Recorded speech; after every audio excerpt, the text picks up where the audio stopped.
SAICans. I'm up in Chicago from Austin, Texas. I drove up here. I took a walk in Mark Twain National Forest. Hi, I'm Orion.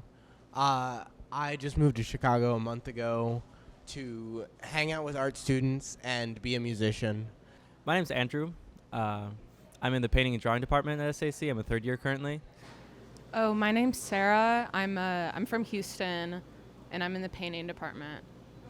My name is Campbell Gillespie. I'm from East Tennessee, and I'm in the photo department. All right. My name is Declan. I'm in the VisCom department studying graphic design, and I'm from Boston, Massachusetts originally. Hi, I'm Nick Henley. I am studying VisCom, and I am from Virginia. Hello, my name is Adriano. I'm from Albany, New York, and I'm in the VisCom and as well as the photography department.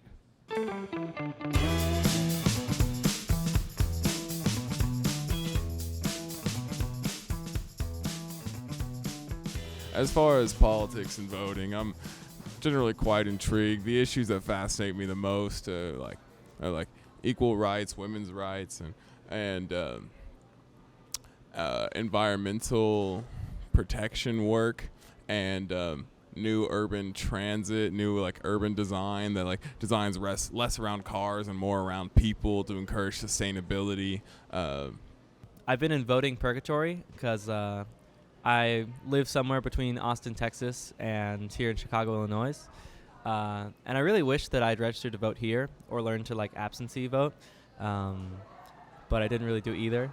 But I've been voting the whole time. I've been voting in Austin, and voting I feel like in Austin, Texas is interesting because on a sort of government on a statewide level, it feels like you're kind of throwing your vote away, because you really can't make much changes. I feel like Texas is really kind of gridlocked in a lot of ways, very Republican. But it's really exciting to vote on smaller citywide things in Austin. The most exciting thing I've voted for was in Austin, Texas. There was it was basically voting to increase the public transportation, because there's really great public transportation in Chicago. So it was exciting to vote for that and have it be passed. But obviously in Texas, with the Roe v. Wade thing kind of being overturned, it's very depressing. Especially down in Texas, abortion rights, the current governor of Texas is doing a lot of really harmful things for the LGBTQ community. So I wanted to make sure I got my vote in against that, and also migration policy. I know that's a big issue down there. I thought it was important for me to keep my vote in Texas, because there's a lot of things at stake there, and I would love to see Texas go blue one day. We're getting kind of closer each year, but every vote counts. It was really, really, really close. Usually my practice is to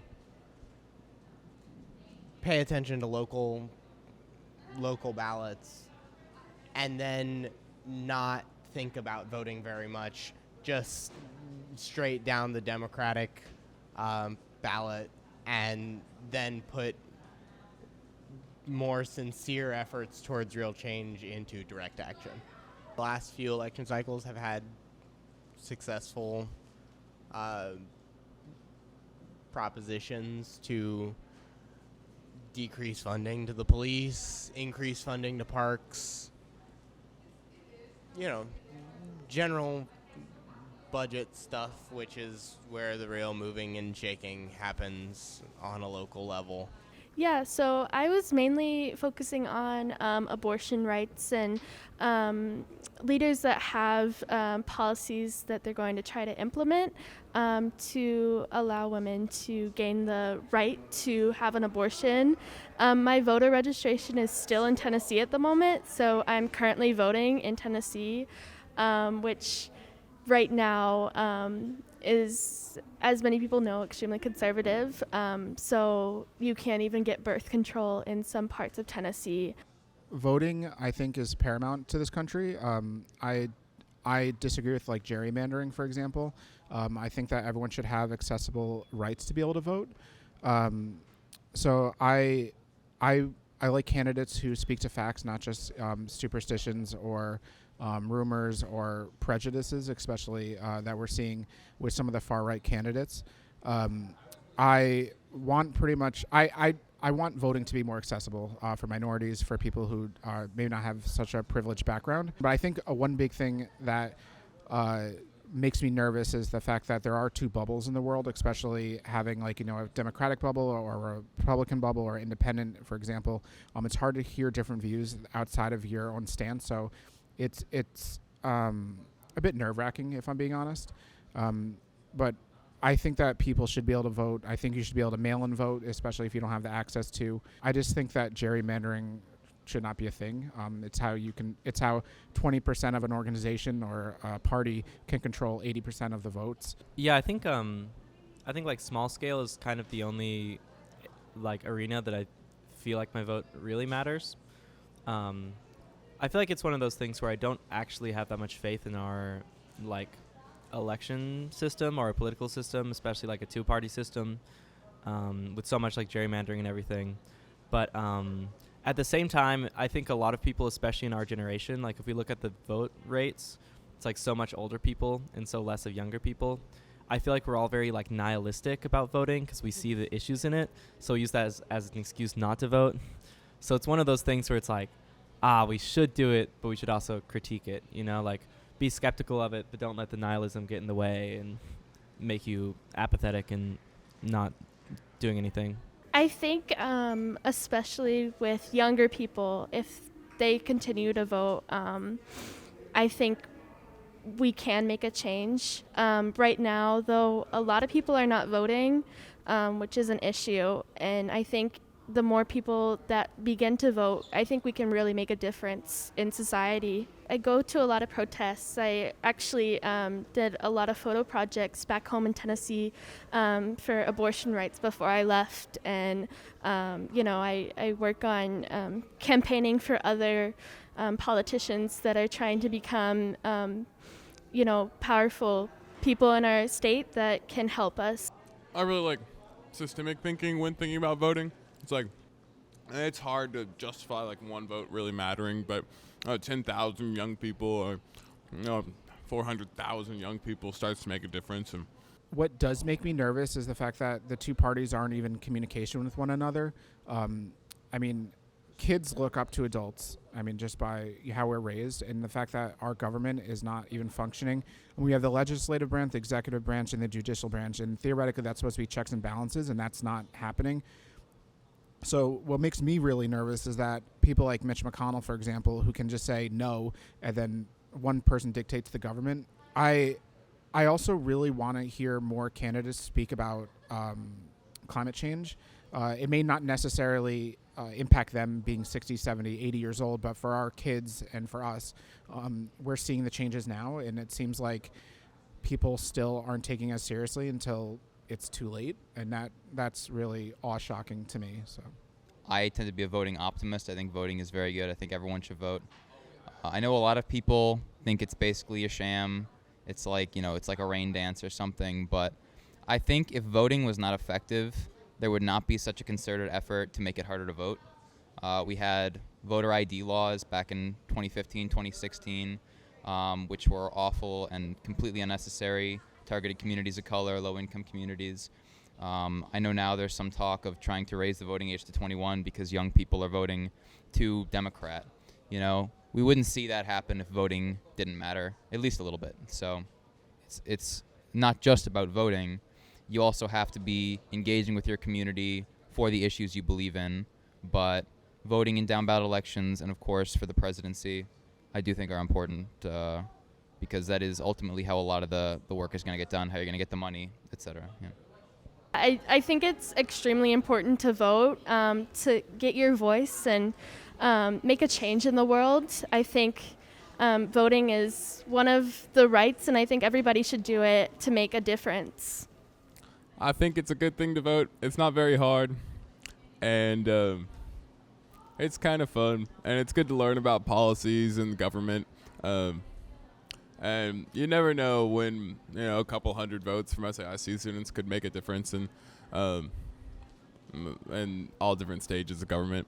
It matters, and there's like a lot at stake there with these elections, no matter kind of if it's like a midterm or if it's like a more major one, but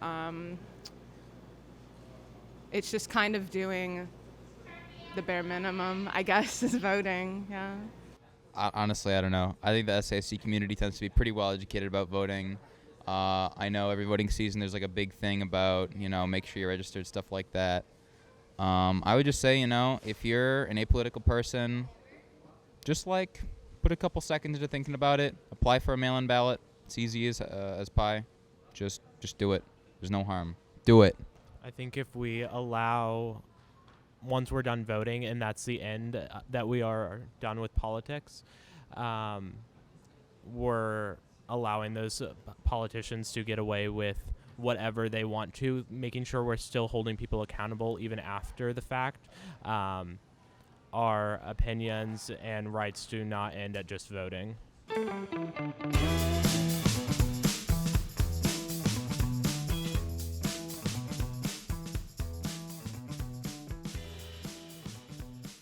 Yes, I'm Katrina Phidd, and I'm the communications director. Chicago Votes is a little over 10 years old. We just had our 10-year on June 28th, so it was on Election Day, primary election day this past summer.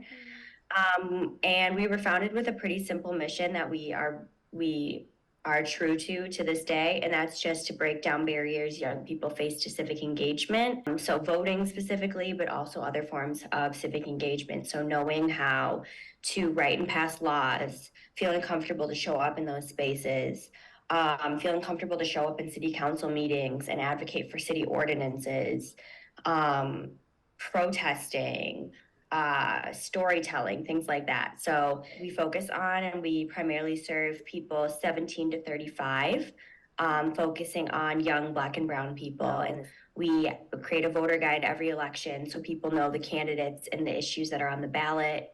We do a ton of tabling and event engagement, community engagement, citywide canvassing. And then we do vote. The last pillar is voter activation. So that's like the physical act of voting.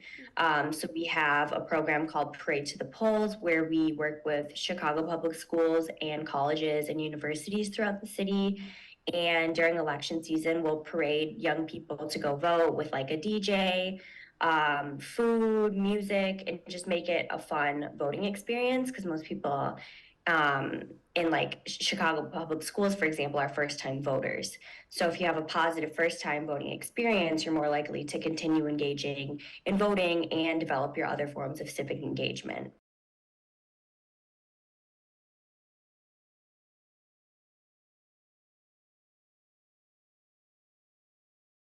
Right now, we're just focusing on voting in prison. So we're trying to pass a bill that would restore voting rights to people currently in prison. So people currently serving sentences. So that's what we're like down in Springfield advocating for. We're also doing a lot of organizing in the city because that is an issue that impacts mostly young people. 43% of people in prison are under the age of 35. So it is a young people's issue. We go into Cook County Jail every month. And do voter registration in there because people in jail are being held pre-trial, so they have the right to vote. So our work in Cook County Jail started in 2017, and then in 2019, we were able to successfully pass 2 bills, one of which turned Cook County Jail into an official polling location, so people can utilize voting machines and same-day voter registration in the jail, because obviously they can't go to their normal polling place while they're detained in the jail. Cook County Jail has thousands of people detained, and it's really unrealistic to expect each individual to request their ballot and participate in the process that way. So that's why we were like, we need to make this an official polling location so people can vote with machines here. Chicago Votes is very much an abolitionist organization. We believe that policing and prisons don't serve us. So when it comes time to elect the mayor, it's really important to uplift the power the mayor has over the police budget or the budget for other services. In general, like across the US, civics education is pretty bad. Like people aren't really educated on everything. So a lot of people only think about elections in terms of presidential elections, which are every 4 years. And that is like, we have elections almost every year. Actually, when it comes down to like state level elections and then municipal, which are citywide elections. So I would remind people of that, that voting is more than the president, and we often see a bigger impact on our day-to-day lives when we're voting in local elections, because the decisions of the mayor impact us on a daily basis more than the decisions of the president for the most part, in our day-to-day lives. Voting, I would say, voting has never been the end-all be-all solution. In a democracy, it's just one of the tools we have. It's a super important tool, and I think we see how important it is by seeing how many people are trying to fight to take away that right for people. It just really emphasizes how important and impactful that act can really be. So voting is one of the tools we have, but we can't expect it to change everything. And it's not the only way you can create change. So for people, if you're really opposed to voting, there's so many other ways to get involved. You can still protest, you can still advocate for issues. You can still organize mutual aid efforts in your community. You can still hold elected officials accountable by showing up at their office or demanding that they speak with you or tweeting at them. So there's a lot of things you can do aside from voting. But I would say that on the local level, we really do see the impact of voting. And I can have someone tell me literally any issue they care about and connect it to voting. So if you care about mental health, funding mental health clinics is an issue we vote on. If you care about the environment, if you care about the water you're drinking, we vote on people who control the water we're drinking. So there's so many different things, and I think if we only think about it in terms of federal government or the president, we kind of lose a lot of insight into the reasons why voting is so important.